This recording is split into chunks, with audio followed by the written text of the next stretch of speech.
We're recording. Yes. Welcome everyone to the last episode of the first season of the Style Shifter. So as you can tell, today we're going to try something special, something new. I've put Daria here in the hot seat. And everyone is like, who is this man?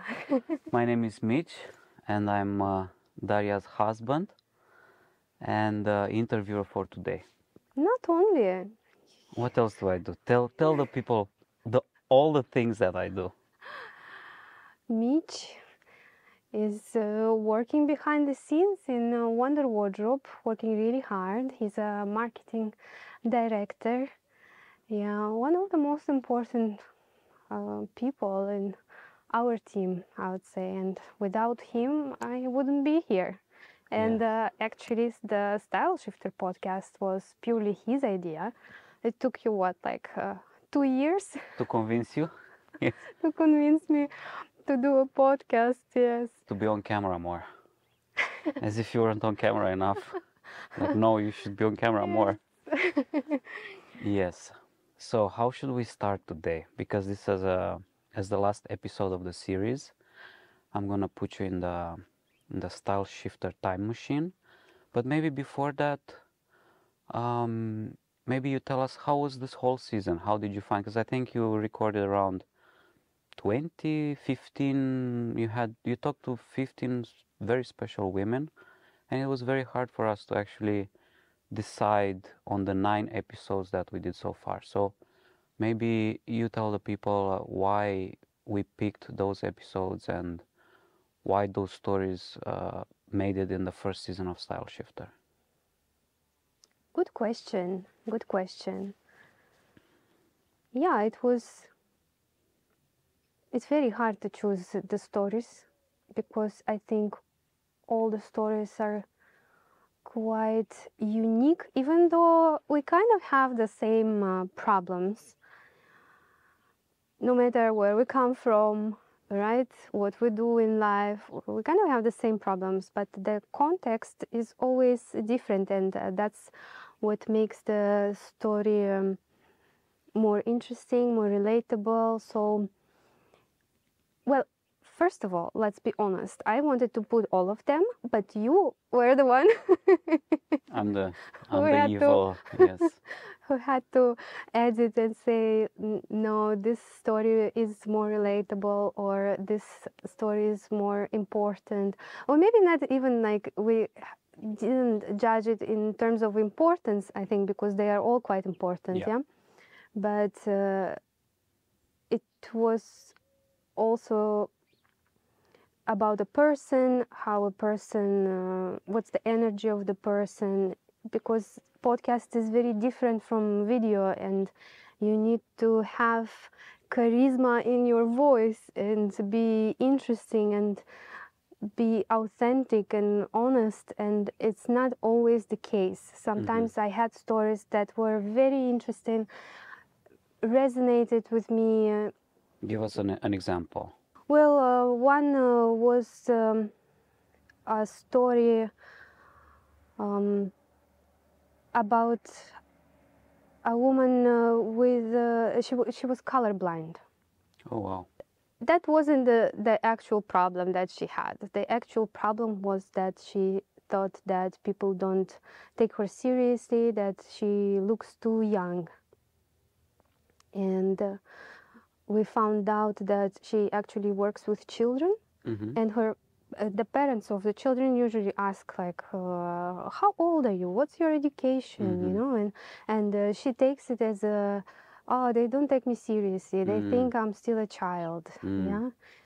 My thought was like, well, if I was a parent and I took my precious child to someone else's hands, yeah, to school or whatever, I would also probably ask about person's background, yeah, to have some trust. So it's not really always about like the way we look, yeah, but some other things. And then we bring that story, oh, I look like a child, and years you repeat the story, Yeah, and it becomes like a fashion problem all of a sudden. So you'd say the stories we tell ourselves matter a lot in the way we evolve our style. Oh yeah, definitely, definitely. I think it's all about that. It's all about how we talk to ourselves. Yeah, what story we tell. I think it definitely influences the way we dress and the way we feel in general. Yeah, because how we dress is a reflection of our internal. So the clothes don't really matter as long as the story and the style don't match. No, sorry, what? I mean, the story, as long as the story that we have inside ourselves, our perception Yeah, of ourselves yeah. with the way, the style that we want, if they don't match, yeah, if they don't match, then it's probably never going to work. No amount of clothes is ever going to fix that. No, no, because internal and external should match. That's when you the most confident about the way you look, because you know you express the right thing and people get it. It's very simple. But Okay. that's where the struggle is. Yeah, you need to find this balance to please yourself and also others, so they see you as how you want. Yeah. I know one of the most interesting stories we had this season was a woman that's leading a community of women, like yourself in a way, and we couldn't include it in the first season because of technical difficulties. The sound was really bad, and what were some lessons, or what would you like people to know about her, or yeah, why? So I didn't want to include her in the podcast. You really wanted to include her in the podcast. So maybe you tell the people in a few sentences why you wanted to have her story here, but unfortunately, because of technical difficulties, we couldn't do it. Yes, her name was Ines. She wanted to express kind of like I have a rant about like fashion industry doesn't support women in a way needed to support me, because she has a very rare disease that only women have, and it means that she needs different clothes for different days depending on how she feels. She can feel bloated. She says like she can change the size or two sometimes, so she needs trousers in 3 different sizes, for example. Yeah, things like that, that fashion creates either very basic things that may be more comfortable, like yoga pants. Which is true. And on the other extreme, it's something like completely uncomfortable. And women have different needs, and they want something in the between. But fashion can't provide them, and they feel like they are mistreated by the industry. And I think she has a valid argument here, and I think fashion industry should definitely try to better understand women's need, because okay, they create clothes for young people. Yeah, okay, youth, great, nice, but it passes, and then women have this body changes, hormones and things like that, and at the same time they want to look nice. Yeah. There was another one I think it's important to mention before we end the season. You spoke to Wana, I believe was her name, just a few days ago. That it's fashion through the lens of ADHD. People that suffer from diagnosed or undiagnosed ADHD. What were your findings in that? I think it's important to share with people, because it was a very cool episode that we also won't be able to publish because of bad sound. Yeah, it was an interesting conversation. She shared her story of how she used to treat fashion, that it was a very annoying thing, and it was she was an impulsive shopper, and annoying in a way that she couldn't concentrate on any style. She couldn't understand what suits her. She was just buying and buying and buying shiny things, very attractive, all this stuff. And then at some point she was diagnosed with ADHD. And everything clicked, and she was like, oh my God, that's why my relationship with fashion is so bad and it's so annoying. Yeah, because she couldn't figure out anything. And she got my course, and it got better.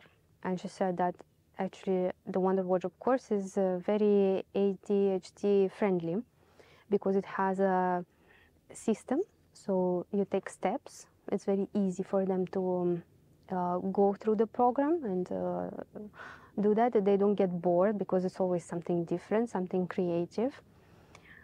Creativity, she said, is also was very important, not limiting the number of outfits you can have in your wardrobe, not limiting the style you can express or colors. So here you have like a full freedom, which for ADHD brain is very important because they are attracted to new things, shiny things, you know, everything that is like, oh, they're like, oh, that's nice. The Wonder Wardrobe course helped her a lot. And then the whole system of changing your capsule wardrobe seasonally, also apparently very good for people with ADHD.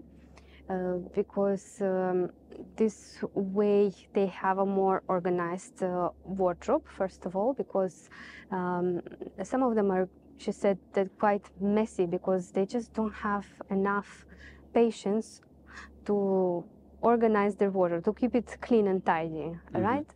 But when you have just a small amount of clothes, it's much easier to keep manage. it organized, to manage, exactly. It doesn't take that much time to iron your clothes, to put them in hangers and stuff like that. And the other thing, she said that, yes, this helps, this rotating system, because you definitely start missing your clothes and then you unpack what you had from other seasons, yeah? And it feels like new, and your brain starts, oh, what if I tried this, what if I tried that? So the creative process starts. So it's very good. Yeah, for me it was a surprise because I never thought that the course is ADHD friendly, you know. It was a surprise, but it's a good surprise, definitely. And if it helps, Yeah. it's beautiful, then Yeah. it's perfect. Talking about beautiful things, now, my dear wife, I'm gonna put you through the style shifter time machine. I think very few people know how you were before the Wonder Wardrobe YouTube channel and Instagram, and like now they see the style you usually have now in the past, I don't know, 5 to 7 years. But I'm also very curious because I didn't know your style before we met. So I'm really curious. What did Daria wear in the past? What were her style goals in the past? My style goals. I had no style goals. Well, if we talk about my early 20s, I guess, because that's when I started working in fashion. My first fashion job was an internship in Cosmopolitan magazine. I was an assistant of a stylist, but it was nice, and that's the first time when I was exposed to fashion people. So I was like, "Ooh, I can be cool and fashionable just like them." So that's when I think I started buying a lot of clothes, Like everyone else. because I thought that's how you become stylish, because you have a lot and you like all the time you're different, and you're a stylist. You need to look like a stylist. You need to be the most noticeable person in the room, right? So Yeah. everybody like, oh, she's a stylist. But did anyone ever say to you, I don't know, like, ah, you're wearing this again, or like this repeat outfit drama? Did it ever occur, or no? I mean, Well, in such a style intensive workplace, did people notice, or? I don't think I ever repeated An my outfit. outfits back then. I don't think so. I don't think so. I was wearing just like whatever I wanted, all fast fashion. And then I went to study in Italy, and that's when everything changed, like on a global scale. Because first of all, I'm in Italy. People dress up Milan. in Milan. Oh my God! I think the first week I was just so blown away by how different everyone looks like. Yeah, they didn't really go for fast fashion that much back then. Still not, it wasn't that popular. I mean, Italy, they love Italian clothes and Italian craftsmanship, so they would rather buy something more expensive and durable and wear it for many, many years, you know. I even remember I was sitting on some piazza with cappuccino, and I was like, oh wow, you can really dress the way you want, and no one say anything. But does this mean that, I don't know, back then, I don't know, right now in Milan, we haven't been there in a few years, were they really interested in trends back then, like, or did they have local trends, or I don't know, like, what made it so special? What made them so confident in just dressing a bit more tailored, a bit more expensive, local brands probably, right? But did they take notice of trends? Did they care at all? I would say some people, yes, definitely, but those were mostly people from fashion industry because Milan is a very big shopping mall with a lot of fashion people. They work in fashion, yeah. So part was very fashionable, and another part was more kind of like where I wear whatever I want, and I'm proud of it. That's when I understood that, oh my God, I can actually allow myself to wear something else, whatever I want, and then studying fashion with just like super experienced fashion professionals, my teachers, my mentors, they were never wearing any trendy items. They were always wearing something extraordinary, like. So they would rather create trends than wear trends. Exactly, never. And our main teacher for fashion image consulting was an amazing professional. And at some point, some lesson, it was about our image, like how we should look in front of clients. And she went to every single one of us and told us, kind of like reviewed our style. Yeah. And I told, Tragic. and it was like so brutal, brutal truth, you know. And some girl, she was very young, maybe 20. I mean, I was also 21, so yeah, so also very young. She came to her and she was like, "You cannot dress like this in front of the clients." She was just like, "This is not okay. This is all cheap. I can see this is all H&M. You're not gonna get any clients wearing this stuff." And the girl, she got so offended. She was like, "Oh my God, that's just horrible. I wear what I want, and that's what I can afford." And she was like, "No, no, all of this can be one nice dress." Yeah. So after this cold shower that you also probably got, Oh yes. what happened? How did your past style evolved back then? How did it make you change? What did you realize? Was it big changes, small changes? What was the most important lesson? Maybe someone can also apply it. Well, for me, they were shaping me as a professional. Yeah. So, and I'm very grateful for that because obviously I went there like a little girl and I came back looking like I'm a professional. So it was a huge change. I came there, I had blonde hair. I had mostly all my clothes were like gray and beige, crazy. And I came back home in a year and I had a short haircut. red hair. I had completely different makeup and completely different colors. I was wearing suits. I was wearing like tailored things. It was very polished. It was tailoring was impeccable. Yeah. So two completely different people. I remember my mom saw me first time after I came back. She was like, "What? Who is this? This is my daughter." Who is that?" Yeah, and I never went back from that. I mean, I had periods when I was getting back to fast fashion and then coming back, and I was like, "No, again, I pull myself out there, you know," and then it gets you back in there. So it was like.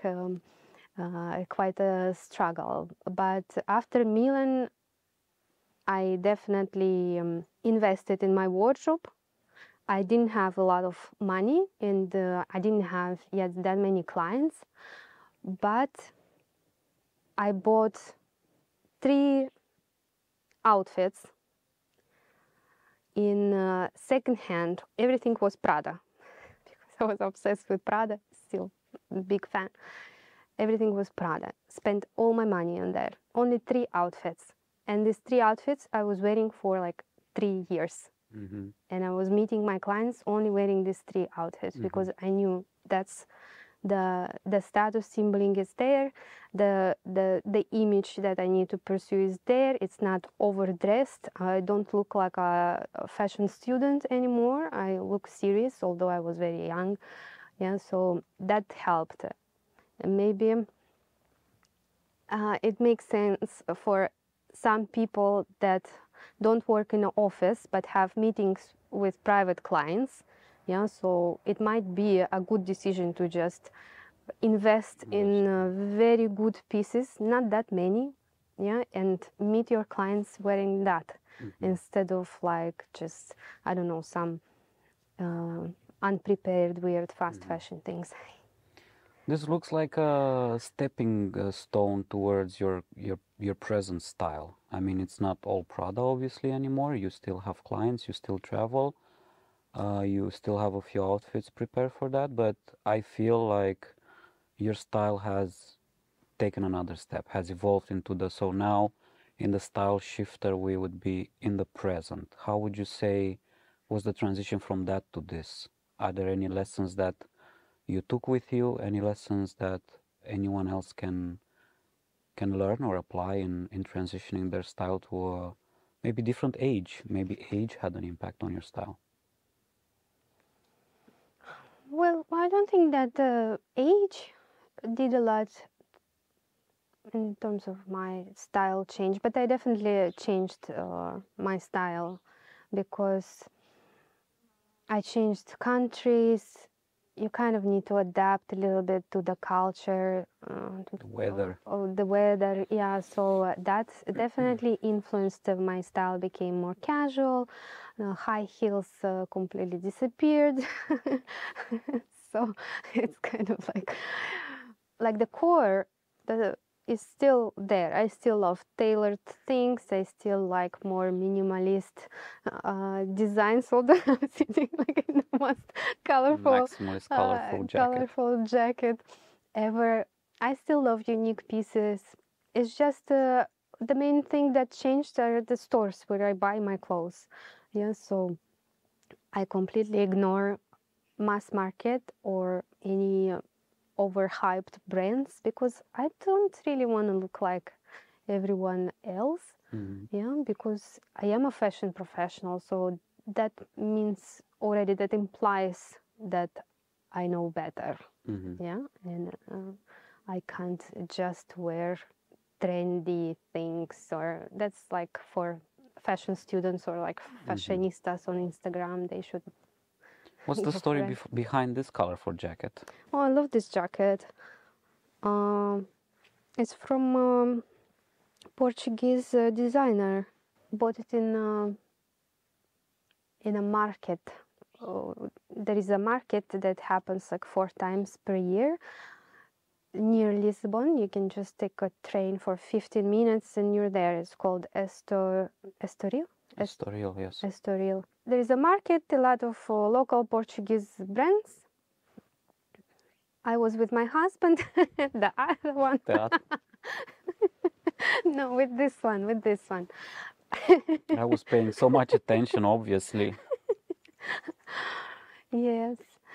And you were the one who was like, get this jacket, because I didn't want to buy it because I thought I already have Because you never want to buy anything. No, I never want to buy anything because I have enough. And it's very hard for me to, not hard, it's just like, I'm like, man, another another thing. But I tried it on. I was like, So when you start like dancing or like posing, it's a sign that you need this item. Yeah, because it definitely makes you happier. So why not? I love it. Yeah, I love it too. It really brightens you up. It's really, I love the palm trees, the details, and yeah, you can see it's really well made. Really well made. Oh yeah, yeah. Very good. So what about the future? What is Daria's style in the future? What goals do you have for your future style, or what would you like? Where would you see your style evolving in the next, I don't know, 10 years? I mean, I'm very open.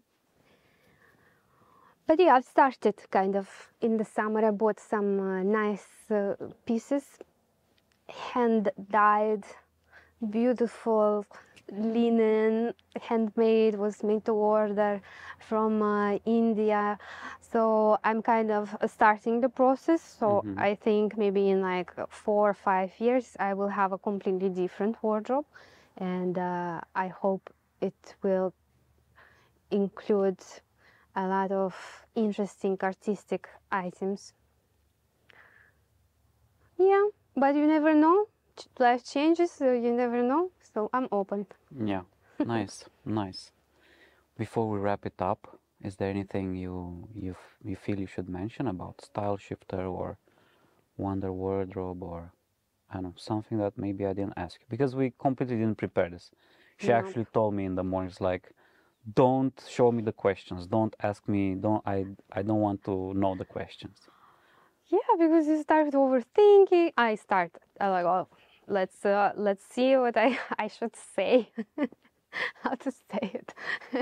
So I don't like to prepare, and that's why I love the style shifter, because it's always like a mystery. I never know what the story will be, where it will take us, so it's very interesting to make.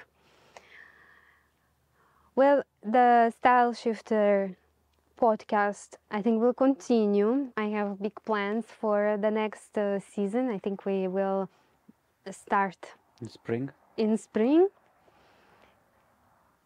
And yeah, I don't want to spoil anything, but I would say that it would mean a lot if you can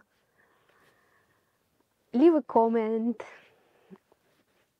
press like, share Style Shifter episodes to your friends, because that's how we can spread the stories of all these brave women that came to this podcast and shared their story. And I think it's so important, and there is nothing like that out there. Let's keep it going, and we can only do it if you help us, right? And with the Wonder Wardrobe, well, we try our best to continue. More women. To help more women. To help more women, to continue. Of course, we will not stop, even though sometimes it's not easy. Sometimes we have. Nothing worth doing was ever easy. Oh, no. So before we go, maybe you tell us about your... Wait, Casper wants to tell us. Casper has something to say on the podcast. Casper, come here. Come here. You're a good boy. Why are you doing this? Yeah. Come here. He's like, what? Zero recall. I'm working on it. We're working on it. When we have time. Oof. Yes. Sit. Yes. Good He's boy. A good boy. Good boy. Maybe before we go, maybe you tell us about one outfit that made you feel amazing.